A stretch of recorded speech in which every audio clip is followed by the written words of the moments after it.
विपक्षी दल की बैठक से ठीक पहले महाराष्ट्र में एक बार फिर से खेला हो गया। पहली बार खेला तब हुआ था जब शरद पवार पटना में विपक्षी दल की बैठक में शामिल होने आए थे। बैठक से वापस जब लौटे तो नई बैठक की तिथि की घोषणा हो रही थी। दूसरी तरफ शरद पवार की पार्टी टूट गई। उनके भतीजा अजीत पवार भाजपा के खेमे में चले गए। अजीत पवार ने एनसीपी को तोड़कर दो फाड़े में कर दिया। एनसीपी के कई विधायक लेकर अजीत पवार ने नई एनसीपी बना ली और अजीत पवार गुट की एनसीपी के तमाम विधायक भाजपा के साथ मिले और सरकार में शामिल हो गए। डिप्टी सीएम अजीत पवार बने, कई जो विधायक थे वो मंत्री बन गए। लेकिन इस बीच जब दूसरी बैठक होने जा रही है 17-18 जुलाई को, उसके ठीक पहले 16 जुलाई को अचानक अजीत पवार अपने चाचा शरद पवार से मिलने उनके बंगले पर पहुंच गए। अजीत पवार के साथ अजीत पवार गुट के दर्जनों विधायक थे, सरकार में शामिल मंत्री थे, वो सभी पहुंचे शरद पवार के पास, उनका आशीर्वाद लिया। चाय नाश्ते पर बात हुई। तकरीबन 1 घंटे की मुलाकात के बीच अजीत पवार गुट ने शरद पवार से अपने पिछली गलतियों के लिए माफ़ी मांगी। कहा कि अब आप भी सरकार में शामिल हो जाइए। उस वक्त तो शरद पवार खामोश रहे, लेकिन जब उनकी चुप्पी टूटी तो अजीत पवार गुट को बड़ा झटका लगा।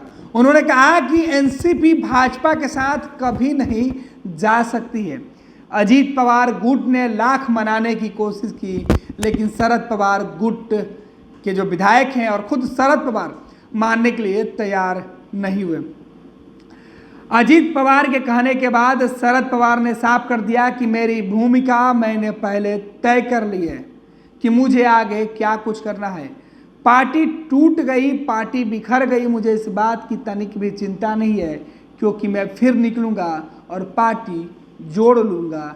कड़कड़ से फिर नई पार्टी खड़ा हो जाएगी, एनसीपी को मजबूत करेंगे और शरद पवार अपने दमखम पर एक बार फिर से महाराष्ट्र की सियासत में अपना दमखम दिखाएंगे। लेकिन अजीत पवार को लेकर जिस तरीके से बातें की जा रही है, कहा जा रहा है कि आखिर महाराष्ट्र के अंदर कौन सी ऐसी खिचड़ी पक रही है कि भाजपा के नेता भी परेशान हो चुके हैं। सरकार चला रही भाजपा और एनसीपी गठबंधन के तमाम वो लोग अब परेशान हैं। शिवसेना को तोड़कर पहले ही भाजपा ने वहां सरकार बनाई और बाद में एनसीपी को तोड़ा, लेकिन इन सब के बीच परेशानी शरद पवार ने बढ़ा दिया है। शरद पवार से मुलाकात के बाद अब एनसीपी अजीत पवार गुट के नेताओं के बयान भी सामने आने लगे हैं, लेकिन उसके ठीक पहले शरद पवार का यह बयान कि वो भाजपा के साथ कभी नहीं जाएंगे, ये इस बयान के बाद जहां बीजेपी की बेचैनी बढ़ी है, तो वहीं शरद पवार विपक्षी एकजुटता के मुहिम में लगे हुए हैं। शरद पवार 17 और 18 जुलाई को होने वाली बेंगलुरु में बैठक में मुख्य रूप से पहुंचने वाले हैं। इस बैठक की पूरी जो रूपरेखा कांग्रेस के बाद अगर किसी ने तय की है तो वो खुद शरद पवार हैं। शरद पवार ने सबसे पहले इस बैठक की जानकारी दी, तारीखों का ऐलान हुआ। हालांकि इस बीच शरद पवार अंदरूनी कलह से जूझते रहे। पार्टी के अंदर मचे घमासान को सुलझाने की नाकाम कोशिश के बाद अब शरद पवार को तमाम देश भर के विपक्षी नेताओं का जब समर्थन मिला तो शरद उठकर खड़े हुए और अपने ही पार्टी के जो नेता थे उनके खिलाफ उन्होंने मोर्चा खोली।